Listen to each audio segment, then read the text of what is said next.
Precious one, in the name of the Lord Jesus, I thank God for your life and following this broadcast. And I know your life is blessed.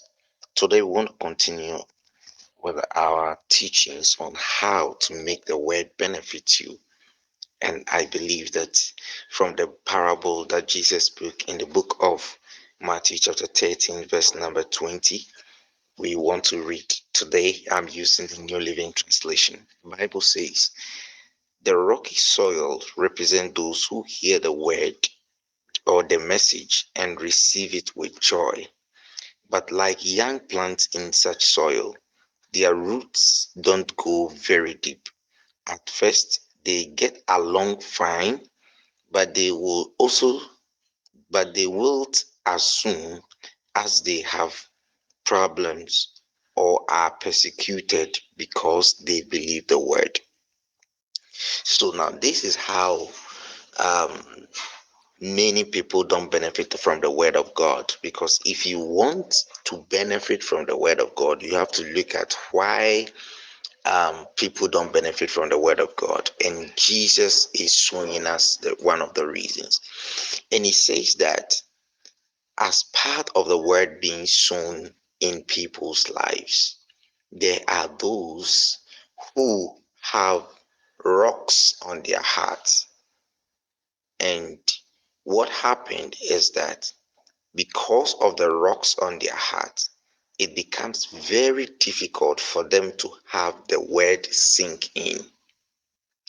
And even when the word sinks in, the word does not have roots, because it takes the root, excuse me, it takes the roots for the word of God to bear fruit.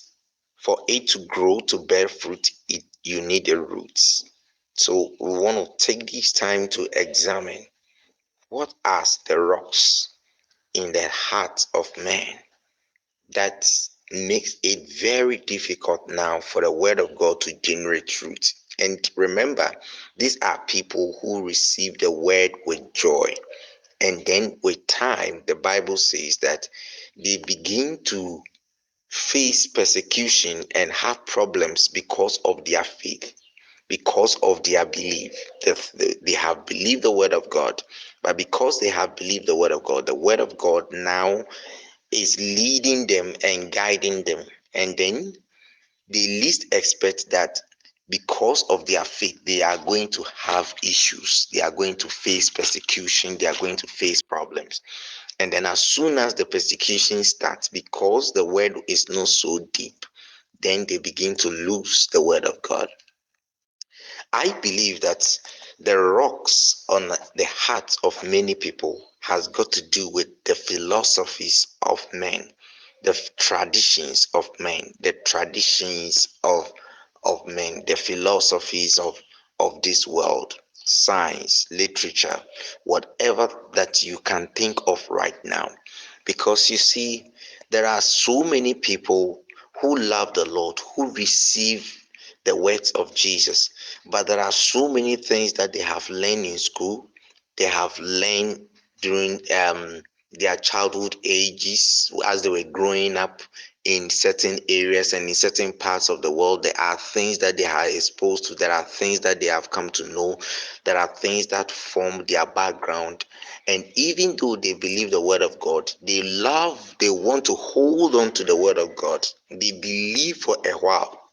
Now, after some time, when the word begins to bring problems, when the word they have believed begins to bring persecution, because one thing that you need to understand is that to follow Jesus is not all going to be rosy. You are going to have times where you are going to be persecuted for the things that you believe. So let's say you are a medical personnel and you happen to work at a hospital, and your patient requests that you pray for the person, and maybe as part of the hospital policy you are not allowed to pray, and then you disobey the policy, and maybe you pray for the person, and then the institution begins to find out that this is what you did, then at the end of the day, you are going to face persecution for your faith, for the things that you believe, and then you are going to probably lose your job because you have believed in something and you have demonstrated it.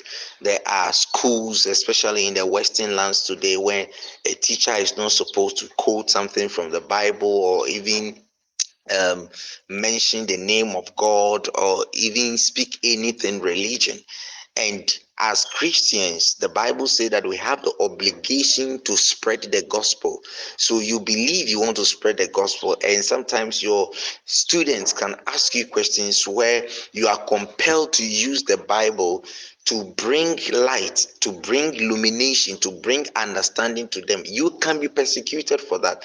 You can preach the gospel at places where you can have serious persecution for preaching the gospel. So there are things that are going to fight the word of God in your life. As long as you want to pursue the word of God and obey, there are systems today, there are philosophies today, there are ideologies of this day that are always in constant fight against the word of God.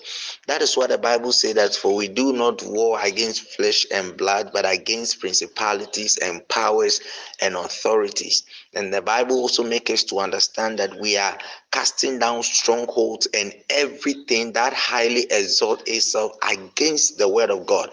So there are prejudice mindsets that are fighting the word of God. There are atheists that are fighting the word of God. There are all manner of people that are fighting the word of God today. And I'm not against somebody coming against the word of God, but sometimes when you want to go by your faith, there seems to be no more freedom of expression of religion anymore.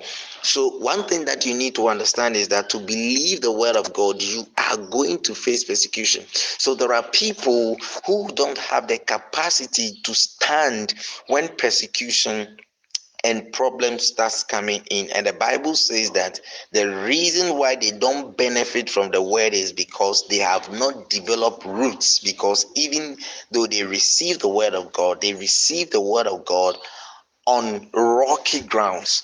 And these rocky grounds, sometimes based on the fact that maybe they have a little bit of science background, they have a little bit of traditional religious backgrounds, it chokes the word of God. And then it goes like, if I'm going to face persecution for what I believe, why don't I just throw away this word of God and be free? So they are not able to stand persecution.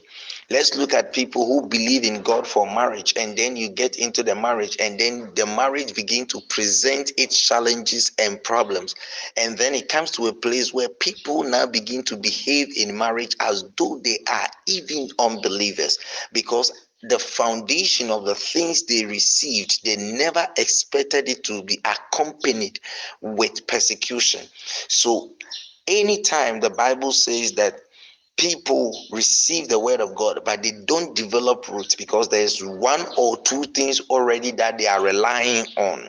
Another thing that you can also understand is that sometimes the rocky grounds are people who have not totally surrendered and absolutely given up everything to serve the Lord.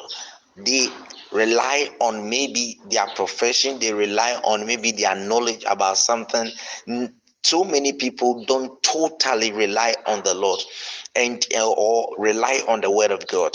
And then when there is persecution, they are tempted to rely on the things, the other things that they believe in, the other things that they trust in. Especially in Africa, you can easily have Christians who also believe in fetishism. And then at the end of the day, when the person is being persecuted for his Christian life, because of his or her Christian life, the person ends up visiting the shrine, visiting idol worship, visiting all kinds of places, because even though the person comes to church, hears the word of God, the person have not absolutely given up everything totally to rely on the word of God. So anytime there are persecutions, they have plan B, they have another option, they have a place where they want to go and they want to forget about God.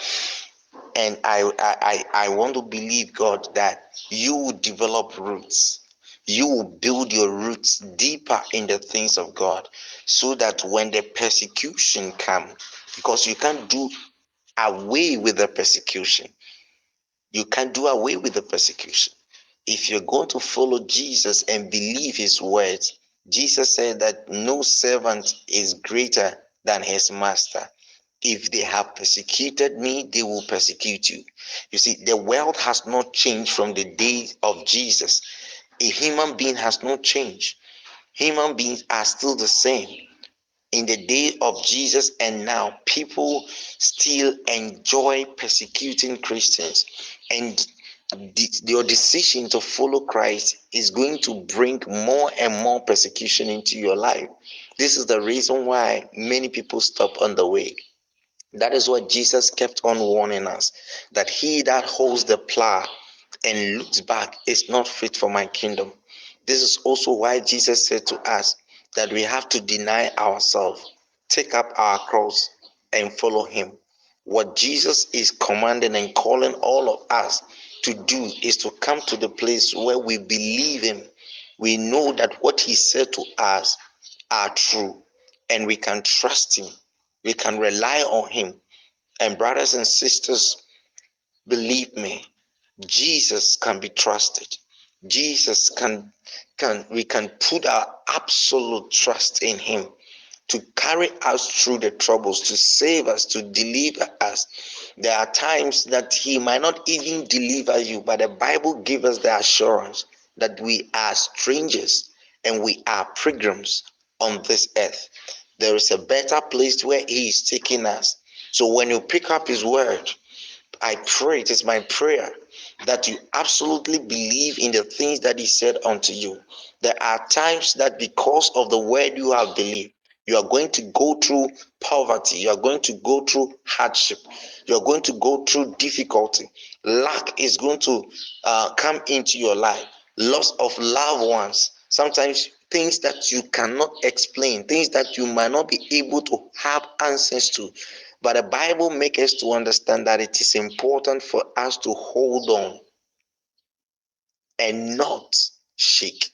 The Bible said that Abraham, being strong in faith, being strong in faith, that means that he did not turn away from the things that God told him.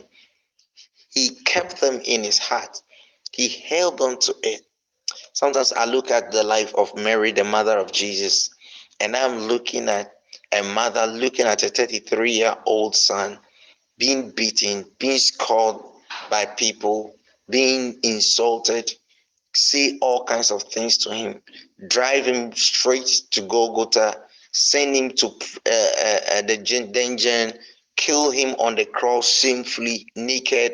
And I'm thinking, how is she going to take all that, and how is she going to handle the rest of her days, remembering what happened?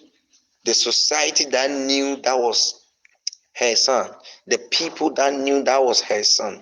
How is she going to live her life?